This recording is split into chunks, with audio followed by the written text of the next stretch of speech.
Angel. Jadi kami sebenarnya kenapa sih mengambil tema ini? Karena kan seperti yang kita tahu ya, pendaftaran CPNS itu sudah dibuka kan? Sudah. Nah ya, jadi kami sebagai dosen yang PNS tentunya di UIN Syahada ingin membagikan ilmu kepada adik-adik mahasiswa, kepada teman-teman sekalian. Apa sih tipsnya biar jadi ASN ya kan Bu Ida? Walaupun mungkin pengalaman setiap orang beda-beda kan Angel. Nah tapi mungkin dari kami berdua ada yang bisa diambil contoh lah mungkin ya, bagaimana soal-soalnya, terus tahapan apa saja yang akan dilalui ketika kita mengambil formasi CPNS di Kemenak. Karena setiap kementerian itu berbeda tesnya ya kan.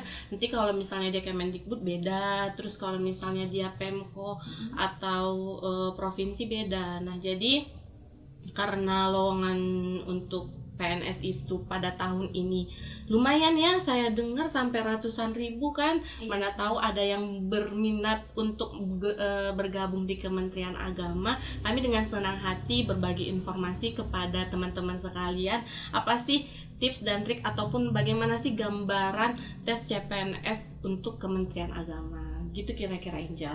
Oke, iya rekan Raul, itu dia ya tadi kenapa tema kita diangkat malam hari ini tentang strategi jitu tips lolos CPNS dosen Kemenak ya. Dan tentunya ini ilmu sangat berguna ya, tentunya harus kita simak bersama ini rekan Raul. Langsung saja ini Angel ke Ibu Ida Royani terlebih dahulu. Untuk pertanyaannya, apa sih Bu langkah awal dalam tes administrasi untuk CPNS dosen Kemenak ini Bu? Oke, terima kasih ya Angel pertanyaannya. Sebenarnya ini merupakan langkah awal ya sebelum melakukan tes CPNS. Yang sebenarnya kita ingat kalau tes CPNS udah pakai baju hitam putih pergi ujian gitu ya, belum. Masih ada tahapan awal yang betul-betul harus dipersiapkan lebih dulu sebenarnya. Apa dia?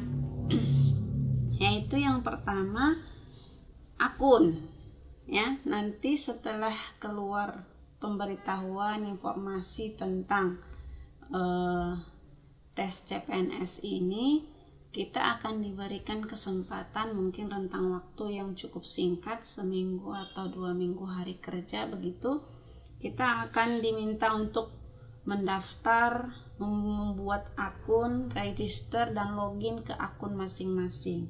Jadi sebenarnya sewaktu mau tes itu kita sebagai person yang ingin mendaftar ke formasi tertentu, paling awal saya mau wanti-wanti ke teman-teman semua pendengar dimanapun berada, kita mesti punya internet yang lumayan bagus kualitasnya, karena nanti semua informasi yang berhubungan tentang pengumuman ataupun pemberitahuan hal-hal yang diperlukan saat tes semuanya itu melalui akun-akun internet.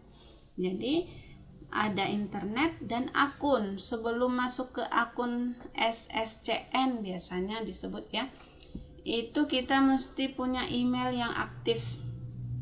Hari gini nggak punya email, iya semua orang punya email, cuman email mereka kadang lupa password, ganti perangkat lupa password. Nggak boleh begitu, jadi kita mesti satukan dulu emailnya yang mana. Nah kemudian nomor WA juga jangan ganti-ganti lagi, khususkan memang ini untuk persiapan tes saya gitu ya. Kemudian akun-akun media sosial, itu Kemenak itu paling sering itu ada informasinya itu di Instagram. Jadi informasi yang di Instagram itu sebenarnya lebih cepat daripada yang di website. Jadi langsung dia nampak di situ, pas ada pemberitahuan kita langsung bunyi handphone, kita langsung bisa lihat gitu ya.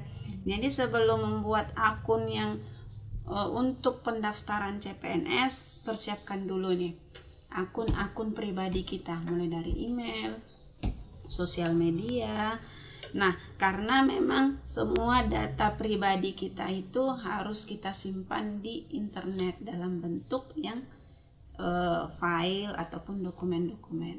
Nah, gitu dia aja. Oke, selain itu ada lagi nggak yang harus dipersiapkan?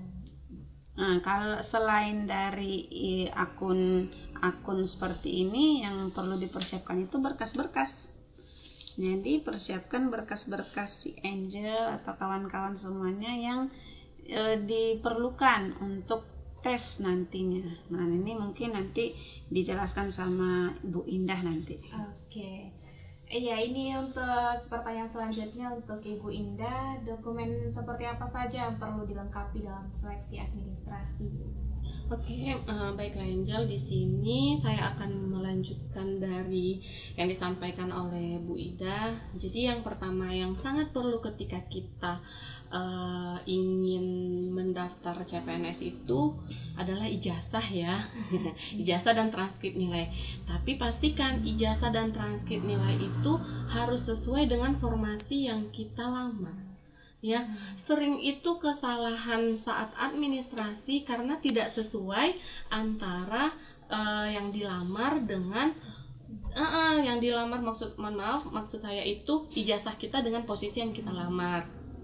Saya nih pengalaman pribadi kan, dulu saya kan magister ilmu manajemen ya waktu S2-nya. Nah, setelah kemarin ada formasi buka di Stain Madinah, Mandailing Natal ya kan. Jadi mereka membuka formasi magister manajemen. Nah, ternyata walaupun sama-sama manajemen, magister manajemen dan magister ilmu manajemen itu berbeda. Jadi saya konfirmasi ke Stain Madinah.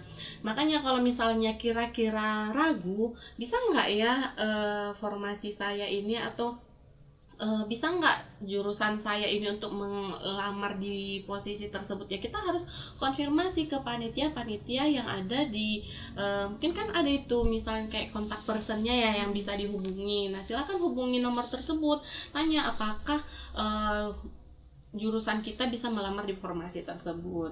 Nah, berikutnya adalah KTP ya, biasanya KTP. Usahakan pastikan KTP itu berlaku, walaupun sebenarnya sekarang kan sudah seumur hidup ya KTP, tapi kan masih kita kadang kan cuek ya. Kita nggak tahu, kayak SIM aja, itu kita sering lupa, oh ternyata SIM aku udah mati ya. Nah, itu. Jadi KTP ini kita harus pastikan KTP kita itu harus benar-benar masih berlaku. Nah, kemudian pas foto terbaru ya. Pas foto terbaru itu sangat penting. Karena apa?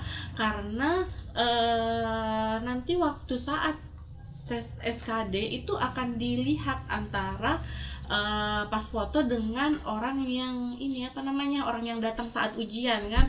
Nah, pasti kan nggak perlu pakai edit ya. Maksudnya jangan terlalu beda antara foto dengan ini. Karena nanti waktu kita mau masuk seleksi itu diperhatikan, dibawa kartu ujian, nanti dilihat apakah orangnya sesuai. Karena kan seperti kasus-kasus yang kita ketahui ya, banyak kejadian dijokikan kan Bu Ida, dijokikan tes SKD-nya. Nah, itu. Kemudian dokumen lain yang sesuai dengan formasi. Nah, jadi kalau untuk Kementerian Agama sendiri, kemarin kami kebetulan ada surat lamarannya. Harus ada surat lamaran, SKCK kemarin tidak ada ya Bu Ida, surat lamaran. Baru surat bermaterai itu bebas narkoba kalau saya nggak salah ya. Nah, itu kita harus memperhatikan hal-hal detail itu. Jadi sebenarnya administrasi ini terkesan sangat sepele, tapi kalau kita tidak lulus administrasi, kita tidak akan bisa ikut untuk step berikutnya. Oke, kira-kira begitulah Angel. Oke, masih bersama Ibu Indah ya. Untuk pertanyaan selanjutnya, hal-hal yang tidak boleh terlewatkan atau tidak boleh lupa dalam seleksi administrasi, kira-kira apa itu, Ibu? Nah, jadi di sini yang pertama itu kita harus teliti. Pernah kemarin ya ada kasus itu materai. Jadi kami waktu melamar CPNS itu kan ada beberapa dokumen yang diharuskan untuk pakai materai. Ternyata satu materai karena filenya itu di scan, jadi satu materai diganti-ganti. Paham nggak? Jadi satu materai. Jadi untuk surat ini. Ternyata itu ada nomor serinya. materai itu ada nomor serinya dan itu ketahuan tidak lolos administrasi. Nah, jadi kita agak modal lah sedikit ya. Maksud saya memang ya belum tentu lulus. Ada orang kan coba-coba aja CPNS itu nggak, modal aja sedikit gitu. Maksudnya kalau memang diharuskan disuruh pakai materai ya sudah, beli materainya sesuai dengan yang dibutuhkan, nggak usah menipu gitu kan. Totalitas ya kan. Nah, kemudian dokumen tidak lengkap atau salah format. Nah, jadi jangan sampai dokumen yang dilampirkan itu tidak lengkap, formatnya diikutin. Contohnya misal nih surat lamaran. Surat lamaran harus tulis tangan. Nah, ya harus tulis tangan, jangan diketik ya kan? Karena permintaan atau syarat dari Kementerian Agama itu ya harus tulis tangan. Memang capek ya Bu Ida, apalagi dengan zaman sekarang harus tulis tangan ya, tapi mau nggak mau 5 kali salah 6 kali salah ya kita harus tulis tangan. Kemudian kesalahan dalam mengisi formulir, nah hati-hati kayak tanggal ijazah, penulisan nik, gelar. Kadang yang sering salah itu di tanggal ijazah. Tanggal ijazah, karena di ijazah kita itu ada 2 tanggal ya kan, tanggal kita lulus dan tanggal ijazah yang dibawa.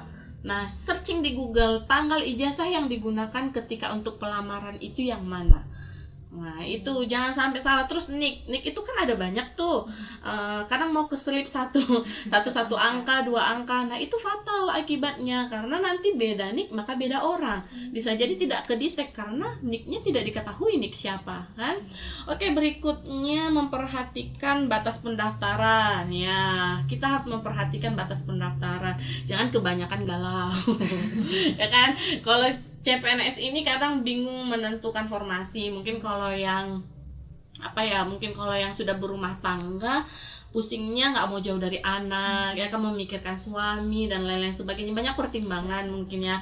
Mungkin kalau misalnya walaupun sebelum menikah pertimbangannya juga seperti itu, atau nggak mau jauh dari orang tua, atau tidak mau mungkin ditempatkan di IKN ya kan, atau ya kan, dan lain-lain sebagainya, banyak pertimbangan. Nah, itu jangan kebanyakan galau, jangan sampai di situ misalnya nih tanggal 25 Agustus deadline-nya 25 Agustus dikerjain, jangan, karena yang mengakses itu seluruh Indonesia. Walaupun kita hanya tinggal ngeklik daftar ya kan, tinggal ngeklik submit, itu bisa berjam-jam makan waktu. Nah, mending dari jauh-jauh hari seperti ini nih kan, sudah mau dibuka, kira-kira searching lah formasi apa saja, diistihorohkan ya kan, mau di mana ya kan, itu saya pengalaman kemarin itu Ibu Indah, yang jaringan itu padat gitu kan. Saya itu kemarin pas 2 hari lagi mau deadline gitu kan, saya nggak bisa cetak kartu ujian. Wah, berarti fatal. Cetak kartu ujian itu nggak bisa. Jadi mesti pakai VPN dari Australia. Jadi jadi kebetulan kan memang suami saya kan waktu itu di Australia, jadi dari Australia di print out, di PDF kan, baru dikirim ke sini. Kalau nggak kayak gitu mungkin saya kemarin tuh nggak bisa ujian gitu. Iya tuh, ya berarti kan harus effort lah ya. Kalau kita gitu mendekati hari hanya, makanya kalau misalnya kira-kira sudah, jangan kita mindset PNS nanti paling diundur gitu kan. Iya kan, sering seperti itu.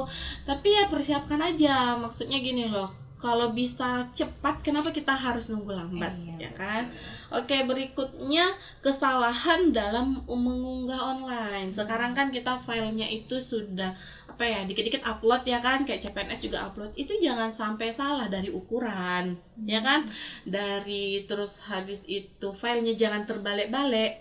Maksudnya kadang kan mau ijazah itu masuk ke transkrip itu masuk ke ijazah. Itu sering kejadian.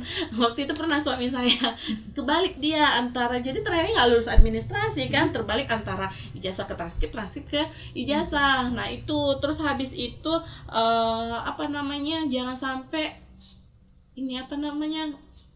ukurannya kan sudah ada, harus sekian MB gitu kan. Nah, itu juga harus disesuaikan. Terus habis itu, yang terakhir materai itu ya, yang sudah saya jelaskan tadi. Mungkin itulah kira-kira hal yang tidak boleh miss ketika kita tahap seleksi administrasi. Iya, itu dia ya rekan Rau, jangan sampai terlewatkan. Iya, terlewatkan, betul sekali. Kalau begitu kita ke Ibu Ida Royani untuk pertanyaan selanjutnya. Apakah soft skill yang harus dimiliki dalam tahapan seleksi administrasi ini, Bu? Sebenarnya ini pertanyaannya ini kan soft skill gitu ya. Jadi kita berpikirnya apa iya ada gitu ya tes waktu administrasi di tes soft skill kita gitu ya. Sebenarnya itu tidak kasat mata sebenarnya kan. Seperti yang dijelaskan Ibu Indah tadi tuh, kurang teliti lah, nomor serinya dia nggak kerasan, terus ada lagi yang kebalik, ini semuanya. Jadi di sini kita mau tekankan dulu ke kawan-kawan semuanya. Yang pertama, kerapian. Kita mesti rapi, dalam arti berkas kita itu jangan ada yang terlipat ya, aturannya dia landscape, dibuatnya jadi orang nengok layar itu miringkan kepala gitu kan, itu nggak bakalan lolos sebenarnya seperti ituan. Jadi kita mesti rapi, kinerja kita pun nanti bakalan ke situ nanti apanya ya, akibatnya kita nanti bakal bekerja agak semrawutan dan sebagainya. Sebenarnya model-model orang yang rapi itu sebenarnya sangat diharapkan lolos saat tes administrasi. Kemudian yang kedua tuh jujur. Nah, jujur tadi, kalau memang berkas itu diupload, silakan upload dari yang asli, scan, gunakan scanner, jangan handphone. Nah, itu bedanya. Ada scanner itu memang dia untuk men-scan berkas-berkas. Ada juga sih scanner sekarang udah canggih pakai handphone. Jangan pakai handphone. Itu kenapa? Kita sebagai verifikator nanti, saya memang bukan verifikator ya, cuman saya melihat begini, kemungkinan nanti verifikator akan melihat berkas kita itu tidak asli. Sebab apa? Ada tanda air biasanya itu yang dibuat oleh scanner handphone, yang membuat ijazah kita ataupun dokumen-dokumen asli kita itu serasa agak diragukan. Nah, jadi lebih baik pakai scanner, karena kalau scanner bisa meminimalisir keraguan verifikator itu. Nah, kemudian saat kita upload berkas gitu ya, kalau dalam PDF kita berpikir PDF kan bisa diedit, kan gitu ya. Nah, makanya jangan pernah gunakan aplikasi editor PDF itu saat mendaftar, nggak boleh. Itulah dia tadi saya bilang tadi, harus jujur. Memang mungkin kita udah buat ini tahun lalu, udah aku buat ini, misalnya si kawan bilang begitu kan, tinggal merubah tanggal, oh nanti ku edit di PDF-nya. Jangan kayak gitu. Itu menunjukkan hal-hal yang tidak jujur gitu ya. Kemudian yang berikutnya cepat tanggap. Nah, ini istilah kita ini gercep, nah gitu ya. Satset. Iya, satset. Jadi informasi itu sebenarnya kadang datangnya malam-malam. Pas subuh kawan-kawan udah rame di grup. Ah gitu kan. Jadi kadang kita nantilah enggak. Jadi kita mesti sigap. Kalau mau daftar tes CPNS ini, siapkan mentalnya, memang harus cepat tanggap. Kenapa? Karena memang informasi itu tidak diumumkan per individu, tapi diumumkan secara publik. Jadi setiap orang bisa mengakses. Apa ya kita jadi lambat gara-gara nggak update status apa segala macam gitu ya. Jadi lebih baik kita itu memang betul-betul sigap menanggapi setiap informasi. Tapi ingat, tetap tenang. Nah, ada lagi kasusnya itu, karena dia buru-buru, tiba-tiba informasi, jadi nggak tenang, akhirnya apa yang dikerjakan jelek atau tidak sesuai dengan yang diharapkan, atau salah informasi karena terlalu cepat tanggap, tidak disaring dulu info ini dari siapa. Nah, jadi nanti banyak itu kadang berkas itu waktu kita melamar tes administrasi itu ada berkas yang ditambah-tambahi oleh kawan yang menafsirkan sendiri. Nah, ini nggak boleh seperti itu, karena setiap informasi itu memang diumumkan secara publik, tapi penafsirannya itu juga tidak banyak penafsiran, tidak banyak pemikiran untuk memahami apa informasi itu. Jadi lebih baik walaupun kita cepat tanggap, kita juga mesti saring informasi ini dari siapa, Jangan nanti sampai gara-gara ini tiba-tiba urus ke sana kemari, ujung-ujungnya nggak dipakai. Kan menghabiskan waktu dan biaya gitu ya. Sering sih terjadi seperti itu, apalagi kayak misalnya contoh SKCK kan. Iya. Kadang persepsi orang kalau ngelamar CPNS itu harus ada SKCK, padahal setelah lulus ya, makanya disesuaikan lagi ke formasi. Performance. Itu SKCK untuk CPNS memang setelah lulus baru kita ini urus kan gitu ya. Kemudian ada lagi nih, teliti. Seperti yang dibilang Bu Indah tadi, teliti mulai dari tanggal, nomor-nomor, kemudian berkasnya jangan terbalik, jangan asal-asalan begitu ya.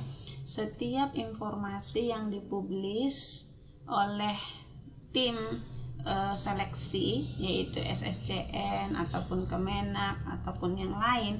Nah, Kemenak ini pun banyak juga sih formasinya, ada yang bukan dosen, ada yang dosen gitu. Itu beda-beda lagi, jadi kita jangan samakan kan gitu ya. Nah, kemudian saat kita kurang teliti inilah yang membuat kita kecolongan sama kawan. Nah, si kawan bilangnya kita butuhkan materinya 10.000 ya. Iya, untuk surat lamaran ini oke, misalnya kita seperti itu. Tapi kita berpikir begini, oh materi 10.000 kan ada yang online, saya ambil aja yang online kan gitu ya. Si kawan yang tadi belinya di warung misalnya atau langsung ke kantor pos kan gitu. Jadi memang sama-sama ditempel untuk materai kita, tetapi materi kita nggak diterima, materi dia diterima, padahal berkas kita sama-sama. Nah gitu, jadi kita kecolongan di situ. Harus betul-betul teliti, lihat pengumumannya apa yang diperlukan, kemudian pikirkan, renungkan sebenarnya apa sih yang diminta oleh persyaratan kita itu. Khususkan untuk formasi diri sendiri, jangan samakan dengan yang lain. Ada tetangga saya formasinya misalnya CPNS untuk Pemda, saya CPNS Kemenak, beda, nggak bisa kita samakan gitu ya. Kemudian yang terakhir ini sih sebenarnya yang paling mudah skillnya, yaitu skill untuk menggunakan gadget.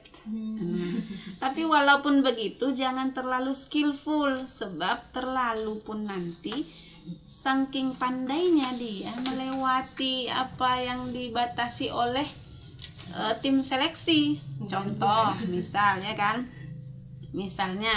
jadi tim seleksi membuat persyaratan untuk pas foto formatnya JPG atau PNG misalnya.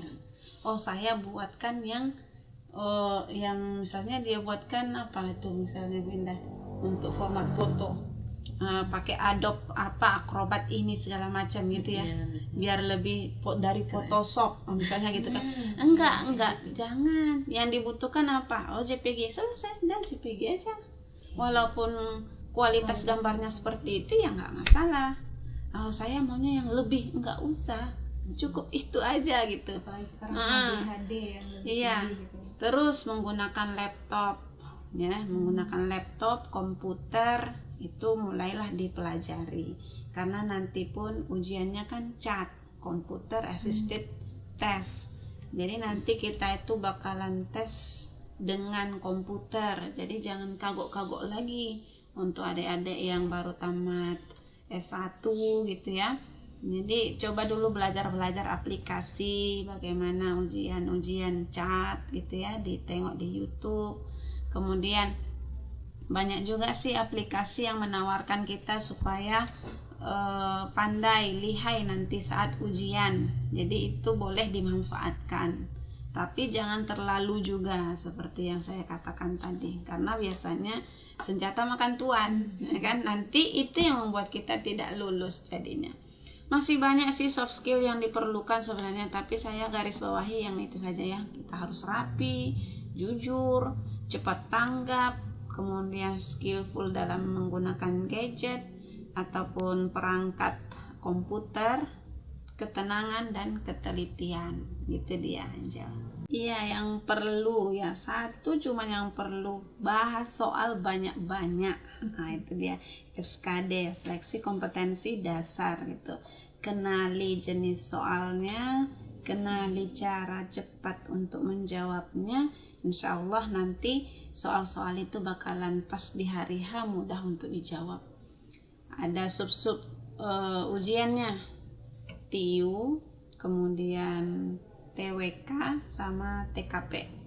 TIU ini mulai dari kemampuan analisis kita dalam membaca, kemudian kosakata kita, analisis untuk sinonim antonim gitu ya, kemudian logika berpikir, kemudian nanti akan ada berhitung. Nah itu kita mesti persiapkan sebanyak mungkin bank-bank soal. Sekarang udah zaman canggih, bisa di download gratis gitu ya, tebal-tebal bukunya dibaca.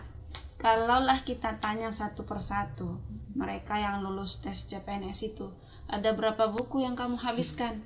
Oh jangan tanya lagi. Kalau misalnya kamu masih 1 buku, lewat. 2 buku, lewat. 3, lewat. Enggak bakalan habis. Karena memang kita membahas banyak-banyak buku gitu. Jadi tipe-tipe soal itu kita udah ingat. Oh kalau soal seperti ini cara jawabnya begini. Kalau ditanyakan mengenai persentase, cara jawabnya begini. Kalau ditanyakan sinonim antonim, kayaknya kosakata yang di buku-buku bank soal itu semua udah di otak gitu. Jadi pas muncul kita tinggal mengingat kembali aja. Jadi banyak-banyak. Kalau misalkan rekomendasi berapa buku Bu? Kalau saya bilang lebih dari 10 lah boleh. Nah gitu. Karena kita juga membahas banyak-banyak buku. Saya ada buku hard, saya juga punya buku yang soft copy. Malah saya ada tambahan kemarin, ini pengalaman pribadi, mana tahu bisa berguna untuk teman-teman semua ya kan. Untuk TKP saya itu paling menjawab TKP itu dulu waktu masih persiapan selalu menarik ke diri sendiri, tidak menempatkan diri sebagai orang yang menjawab soal untuk tes. Jadi TKP itu kan pertanyaannya agak-agak apa yang Anda lakukan, yang begitu tipenya. Jika anak Anda sedang sakit tapi Anda dalam keadaan rapat, kan gitu ya. Kita kan berpikir langsung pulang kan gitu. Jadi kalau waktu tes CPNS kita mesti berpikir layaknya kita memang orang yang sedang bekerja sebagai ASN, nah gitu, sebagai PNS. Apa yang harus kita lakukan? Jadi berpikirnya di situ. Saya tes CPNS itu 2 kali sebenarnya yang ikut untuk sampai ke tes, sedangkan mulai dari saya lulus saya udah coba 3 kali. 1 nggak lolos administrasi, yang kedua saya nggak lolos di SKD, yang ketiga ini baru lolos alhamdulillah. Jadi saya pengalaman di tes yang pertama awal-awal itu saya menempatkan diri saya layaknya menjawab itu seperti menanyakan saya langsung sebagai pribadi, I am Ida Royani, yang kayak gitu. Enggak, ternyata kita harus menempatkan diri kita. Kemudian kalau waktu itu cara saya itu adalah saya menjawab soal-soal tes kepribadian khusus dari psikolog. Jadi kemarin itu ada bank soal saya itu tipenya aplikasi kemarin. Jadi aplikasi itu memberikan pertanyaan-pertanyaan untuk mengukur kepribadian kita dalam situasi bekerja gitu. Jadi saya latih-latih di situ sampai betul-betul skornya bagus, ratingnya. Jadi saya memang kalau untuk TIU gitu ya, saya mungkin berlatih gitu ya. Terus kalau TKP itu dia, saya pakai tes yang digunakan untuk tes kepribadian layaknya psikolog, ada aplikasinya. Kemudian kalau yang TWK, saya memahami tes TWK ini paling baik saat saya membaca materi. Jadi TWK itu kan misalnya mempelajari soal sejarah Indonesia, berdiri Indonesia, tanggal sekian, siapa tokoh-tokohnya, kemudian nilai-nilai Pancasila dan sebagainya gitu ya. Jadi kalau dari bank soal itu kita menemukan berulang-ulang kali pertanyaan itu, jadi tanggal itu beradu di kepala kita, tokoh-tokoh itu beradu, akhirnya kita nggak jeli melihatnya. Akhirnya saya putuskan untuk membaca buku sejarah. gitu. Jadi biar enggak biar saya tahu alurnya dulu seperti apa. Kalau mungkin tidak tes TWK ini, saya mungkin udah nggak tahu sejarah Indonesia sebenarnya, apa nilai-nilai Pancasila dan sebagainya itu ya. Nah, buku-buku sejarah, buku-buku yang dikeluarkan oleh MPR itu ada tentang bagaimana sosialisasi mereka soal kebinekaan, nilai-nilai Pancasila, itu ada soal undang-undang. Itu undang-undang Angel banyak ya di otak kita semua, undang-undang nomor berapa mau kan gitu ya. Jadi kita udah tahu undang-undang nomor sekian itu tentang ini tahun sekian, undang-undangnya tentang sekian, karena itu ditanyakan gitu loh. Jadi kalau kita nggak baca buku-buku yang dikeluarkan MPR, undang-undang, kita nggak tahu. Nah, jadi tips-tips saya itu gitu ya, saya itu paling itu TWK saya belajar materinya, bukan menjawab soalnya. Walaupun kalau dibilang berapa banyak buku yang saya baca sebagai bang soal, banyak juga, tapi yang nempel ke otak itu adalah materi itu. Kemudian TIU saya bahas-bahas soal, sedangkan TKP saya langsung tes psikologinya langsung saat bekerja gitu. Jadi waktu kita tes SKD ini selalu ingat apa yang menjadi syarat-syarat untuk bisa ambil tes. Biasanya itu formulir atau kartu ujian, kayak gituan. Pakaian, ingat, jangan menyalahi pakaian. Nanti gara-gara pakaian kita nggak boleh masuk ruang ujian. Sepatu, ya sepatu, terus peralatan apa, perhiasan, aksesoris, semuanya itu tolong nggak usah dulu terlalu cantik waktu ujian. Nah, biarkan kita ujian dulu, karena nanti gara-gara itu kita habis waktu, kita disuruh jalur lain masuknya karena mau diperiksa dulu dan sebagainya. Jadi lebih baik apa yang dicantumkan di kartu ujian itu sebagai syarat kita untuk bisa ikut tes, nah itu aja dikerjakan, itu aja dipersiapkan. Itu dia Angel. Ya itu tadi rekan Roy ya, apa saja tadi yang perlu dipersiapkan dalam menghadapi tes SKD. Dan untuk Ibu Indah, kira-kira apa saja ini Bu tips dan trik dalam menjawab soal SKD ini? Oke, terima kasih Angel. Saya akan melanjutkan ya dari jawaban Bu Ida. Kalau dari saya pribadi memang untuk tes SKD itu ya baca doa dulu kali ya. Untuk yang pertama kan baca doa, minta doa sama Allah kalau memang yang terbaik semoga diluluskan ya kan. Nah, kalau saya pribadi doa orang tua ya, karena saya kebetulan 4 kali ya tes CPNS ini, jadi 3 kali itu saya dibilang menentang enggak kali ya, mungkin beradu argumen dengan orang tua. Biasalah orang tua maunya anaknya balik kampung ya kan, sementara kadang kita dengan ego kita yang mungkin biasa di mana gitu, kita nggak mau balik kampung. Nah, ketiga formasi itu kebetulan saya nggak ada ngambil di Padang Sidimpuan. Nah, ketika yang keempat saya nurutin nih apa kata orang tua saya. Nah, mama saya bilang udahlah balik kampung aja di Sidimpuan aja gitu. Jadi karena udah 3 kali gagal ya udah 3 kali gagal, ya udah deh coba deh, dan alhamdulillahnya langsung lulus. Alhamdulillah langsung lulus bener. Saya 3 kali ngelawan ya, tetap kayak ngapain sih balik kampung, karena kan kalau kita sudah biasa di kota kita kuliah ya kan. Kebetulan saya itu dulu sempat jadi dosen ya sebelum di UIN itu di Al-Azhar di Medan, jadi mungkin sudah nyaman dengan zona di sana. Jadi itu malas untuk balik ke sini, tapi alhamdulillah itu makanya bagi teman-teman sekalian yang mau coba tes CPNS boleh tanya ke orang tua maunya kita di mana ya kan, mana tahu.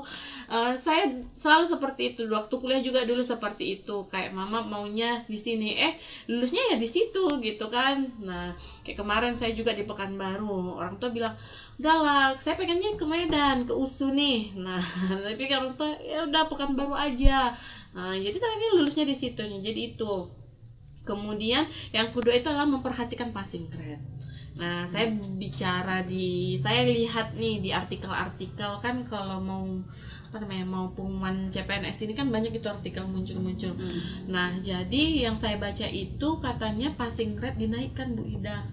Nah, jadi tolong diperhatikan lagi bagi yang ingin tes CPNS, perhatikan berapa passing grade untuk TWK, TIU, dan TKP. Nah, kemudian yang ketiga itu memahami materi tes, terus habis itu seperti yang dijelaskan Bu Ida tadi, TWK dulu ya, TWK, TIU, dan TKP. Nah, soal-soal ini berbeda setiap tahunnya, benar nggak Bu Ida? Kalau saya itu kebetulan kemarin dapat soal itu yang waktu TWK-nya itu dia analisis. Pemahaman sila keberapa gitu kan. Nah, ketika tahun-tahun sebelumnya saya itu dapat soal yang MPR itu, padahal saya anak IPS tapi saya nggak tahu itu, maksudnya bukan nggak tahu, kurang memahami. Nah, tapi ketika waktu yang kemarin tuh alhamdulillah saya dapat soal yang seperti itu, jadi pakai nalar aja. Untuk mengingatnya itu tidak perlu sekuat kita kalau ngingat pasal mungkin ya. Nah, kalau ini cuman kan analisis saja. Nah, itu kita harus memperhatikan tes tahun ini kira-kira bagaimana tipe soalnya. Nah, itu apalagi kalau sekarang zaman sudah canggih ya, ada YouTube. Nah, di sini saya juga menambahkan sering melihat YouTube, menonton dan membahas soal bagaimana cara trik untuk menjawab cepat. Jadi kita harus sering menonton YouTube. Apakah perlu bimbel? Kalau menurut saya pribadi perlunya perlu ya kan, tapi dengan catatan harus belajar juga. Kalau setelah bimbel bukunya ditutup, tidak dibahas-bahas di rumah, ya bodoh wae gitu ya kan, sama aja. Tapi kalau kita tidak bimbel pun, Bu Ida bimbel waktu enggak sama, saya juga nggak bimbel. Iya, saya juga nggak bimbel waktu tes CPNS kemarin. Nah, kita itu sering aja buka YouTube ya kan, banyak kok kayak apa ya, kemarin ada channel YouTube-nya kayak dosen Deso. Nah, itu saya tonton juga. Iya kan. Nah, jadi kalau kita mau memilih formasi Kemenak, kita milih YouTube channel orang yang lulus di kementerian itu. Nah, jadi nanti akan dikasih tahu bagaimana tips dan triknya. Kemudian latihan soal ya. Jangan kalau misalnya ada tryout ikuti aja. Jangan malas ngikut-ikutin tryout, kelola waktu dengan baik. Ya, jangan hanya terpaku misalnya nih biasa yang buat lama itu TIU ya, Bu Ida ya. TIU biasanya kan TIU, terus habis karena TIU itu banyak soalnya kan. Jadi kadang kita nanti kayak terpaku di situ, udah tinggalin aja, skip aja, ganti soal yang kita anggap lebih gampang. Kalau saya dulu triknya dari TKP dulu. Sama. Iya kan? Saya punya TKP, setelah itu TWK. TIU saya tinggalkan. Iya, saya juga itu dari TKP dulu, selesai TKP ya kan, masuk ke TWK, di TWK ya memang saya juga terakhir TIU-nya, hitung-hitungannya. Karena TKP butuh diri yang tenang menjawabnya. Karena kalau kita sudah ngeblank, misalnya kan tahapan di ujian itu sebenarnya TWK ya kan, baru habis itu TIU, baru terakhir TKP. Tapi kami mulai dari bawah dulu ya kan. Dari nomor 100 dulu baru naik ke atas. Karena apa ya, itu efisiensi waktu. Kalau kita nanti terpaku di TIU, kadang kan kita kalau kayak udah bad mood, udah ngeblank, itu berikutnya udah oyong ya kan. Nah, atau yang mau jawab apa. Nah, itu. Terus habis itu yang terakhir mungkin tetap tenang dan fokus. Kita harus tetap tenang, tidak boleh misalnya waktunya tinggal 5 menit lagi, geramas ya kan, gerasa gerusu ya kan. Waktu itu kan ada enggak gitu sih Bu Ida, kan ada muncul itu timernya waktunya ya kan. Nah, kita tengok 5 menit lagi, kita langsung kayak skip. Jangan seperti itu. Usahakan tetap konsentrasi, kerjakan aja. Jadi nanti kalau misalnya waktu sudah habis akan mati sendiri ininya, aplikasinya ya, CAT-nya. Ya, begitulah kira-kira Angel bagaimana tips dan trik untuk SKD. Oke, kita beralih dari SKD ya. Rekan Raul, sekarang kita ke SKB, seleksi kompetensi bidang. Kita ke Ibu Ida Royani terlebih dahulu ya. Iya, Kira-kira apa saja yang dibahas dalam ujian SKB psikotes ini, Bu? Ya, SKB itu dalam Kementerian Agama itu ada tesnya psikotes, ada micro teaching sama wawancara. Jadi kita mulai dari psikotes dulu ya. Psikotes itu hampir mirip sama dengan TKP sebenarnya, karena tentang diri kita ya kan. Jadi tapi sebenarnya yang psikotes ini lebih spesifik, menunjukkan hot issues zaman sekarang, sedang apa sih sebenarnya yang sedang diperbincangkan oleh pemerintah gitu. Itu boleh tuh diulas-ulas sedikit gitu. Kemudian bagaimana prinsip kenegaraan kita sebagai rakyat Indonesia, kecintaan kita kepada Indonesia, itu semuanya yang dipelajari di psikotes. Jadi kalau bagaimana ujian psikotesnya ya hampir mirip sama dengan yang di TKP sama TWK itu, cuman dia lebih mengangkat isu-isu yang fenomenal masa kini, sehingga kita harus update apa sebenarnya kebijakan-kebijakan yang terbaru, itu dia. Oke, selanjutnya masih bersama Ibu Ida Royani, bagaimana micro teaching pada tahapan SKB, Bu? Oke, ini micro teaching nih paling menantang. Kenapa? Karena ini menunjukkan kita sebagai orang yang melamar mau menjadi dosen gitu ya. Ini micro teaching. Mungkin SKB di kementerian lain beda lagi gitu ya. Ini khusus yang tipe guru ataupun dosen, pasti akan ada seleksi micro teaching. Apa yang perlu disiapkan untuk micro teaching? Ya, yang pertama kita mesti harus pandai merumuskan pembelajaran dulu. Kita rumuskan pembelajarannya, setelah itu kita desain bagaimana kelasnya, kemudian kita presentasi praktik mengajarnya, setelah itu bagaimana kita mengevaluasi si mahasiswanya. Jadi seluruh komponen itu mesti diramu kira-kira hanya sekedar 10 menitan. Coba pikirkan itu, Angel. Biasanya kita di kelas itu 1 jam ya kan, atau 2 kali 45 menit, 1 jam setengah gitu. Tapi waktu tes kita cuma butuh waktu 15 menit, oke semua. Selesai. Iya, langsung. Jadi apa yang mesti dipersiapkan lebih awal nanti di dalam tes micro teaching ini betul-betul matang sebelum masuk ke ruang ujian. Jadi perangkat pembelajarannya ada semuanya. Setelah itu apalagi RPS-nya namanya, rencana pembelajarannya, kemudian capaian pembelajarannya, bagaimana merumuskan tujuan belajar, apa teknik mengajarnya, strateginya.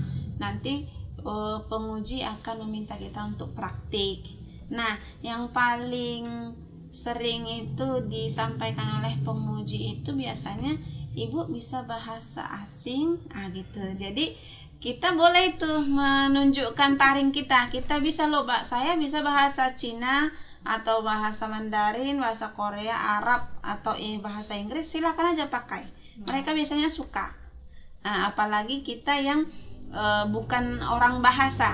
Jadi ada beberapa bahasa yang kita kuasai, mereka nanti bakalan suka. Seenggaknya ada poin yang bisa mereka naikkan di situ. Itu salah satu cara. Kita nggak perlu saya gunakan bahasa ini ya, Bu. Nggak usah dikasih tahu seperti itu. Langsung aja nyantai gitu. Kemudian saat belajar, waktu kita micro teaching, kita sampaikan pakai bahasa-bahasa yang kita tahu. Jadi nanti mereka akan suka. Iya, di mix match gitu. Mereka akan suka. Kemudian saat micro teaching yang perlu itu penjiwaan sebagai pengajar itu mesti ada. Ada keterampilan guru yang nggak bisa diada-adakan dadakan gitu. Memang itu kemampuan itu sepertinya tertanam dalam diri seseorang gitu kan. Saya pandai menjelaskan apa yang rumit. Saya mampu menyederhanakan apa yang kompleks, sulit, gitu. Jadi cara-cara itu sebenarnya bisa nampak lewat pembawaan kita. Jadi nanti mereka akan tertarik melihat kita dari cara kita memandang, dari cara ekspresi wajah, pembawaan, itu semua dinilai, tapi dia tidak dibuat indikatornya, cuman ada keterampilan mengajar namanya. Nah, itu harus kita tahu dan itu harus kita betul-betul jiwai. Nah, itu dia untuk micro teaching. Jangan lupa perangkat pembelajarannya itu sama nilainya dengan saat kita praktik. Kita praktik 50%, perangkatnya 50% juga. Atau seenggaknya nggak bakalan 10%, nggak bakalan. Dia pasti menyaingi kualitas praktik. Nah, gitu. Jadi betul-betul siapkan perangkat pembelajarannya, kemudian praktik. Sebelum ujian maunya gitu ya Angel ya, coba kumpulkan kawan-kawan, aku mengajar gitu, coba dulu biar kita tahu kayak mana suaranya, kayak mana pembawaannya gitu, karena mereka yang menilai gitu ya, gitu Angel. Oke, ya itu dia tadi rekan untuk micro teaching ya. Sekarang kita ke wawancara, dan untuk Ibu Indah, kira-kira apa saja ini Bu tes wawancara yang dilaksanakan pada tes SKB? Oke, terima kasih Angel. Jadi di sini saya akan membahas tentang tahapan wawancara ya. Jadi SKB kan ada 3, yang terakhir mungkin tes wawancara. Nah, disinilah pembeda antara Kementerian Agama dengan kementerian lainnya. Karena apa? Namanya tes wawancara, tapi isinya itu adalah praktek sholat. Ya. Iya, isinya memang wawancara, tapi kita disuruh praktek sholat, terus habis itu membaca Al-Quran, terus saya kemarin juga disuruh menulis Al-Quran.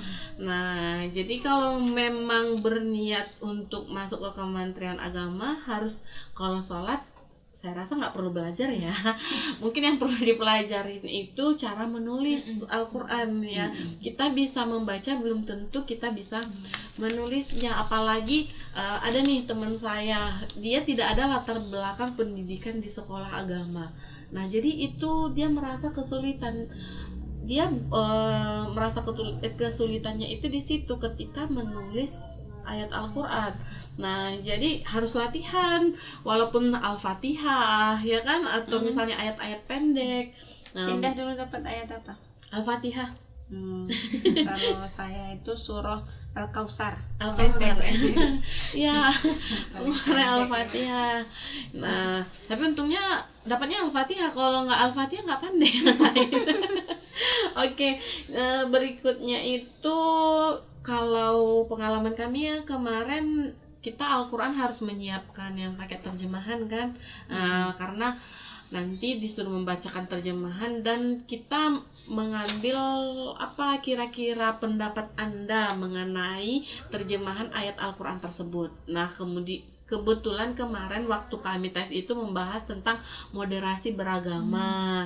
Nah, jadi kita harus pahami ini, kira-kira di tahun ini apa tesnya, kira-kira apa bahasan yang ingin diangkat oleh Kementerian Agama. Nah, itu. Jadi kemudian yang terakhir itu persiapkan jurnal dan karya ilmiah. Jadi kalau kita sebagai dosen kan pasti pernah menulis jurnal, atau ada buku, atau ada sertifikat.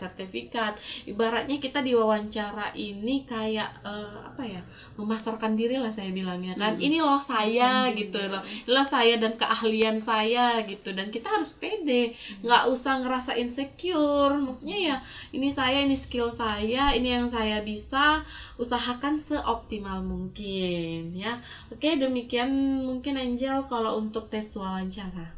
Oke, nggak terasa ya Ibu Indah dan juga Ibu Indah, ternyata kita sudah berada di akhir ya. Dan kira-kira untuk rekan Rau gimana ini? Tidak ada yang bertanya ya.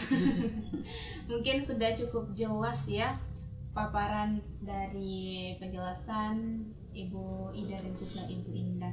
Untuk closing statement kira-kira ada nggak dari Ibu Ida? Bu Ida dulu.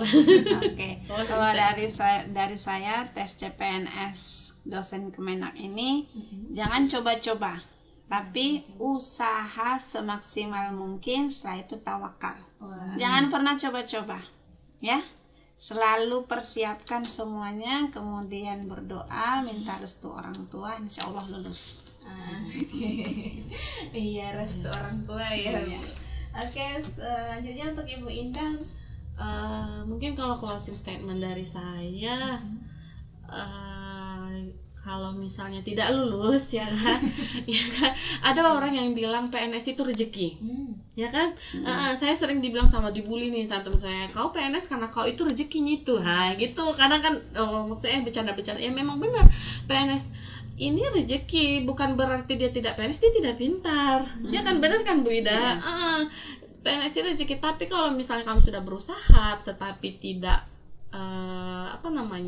masih belum dikasih Allah kesempatan, bahkan udah di batas umur terakhir pun kamu tetap gagal, ya tetap semangat aja, mungkin rezeki kamu di yang lain, karena rezeki itu bukan hanya sekedar PNS, apalagi di Sidimpuan ya kan, dan notabene-nya PNS itu sangat, apalagi bawa menantu PNS ya kan, itu langsung approve itu. Bener nggak saya? Ya itu jangan jadi patokan. Nah itu jangan langsung kayak nggak mulai dia sama aku gara-gara aku nggak PNS, no. Enggak, bukan seperti itu. Jadi tetap optimis, tetap semangat, percaya Allah tahu yang terbaik di mana rezeki kamu nanti.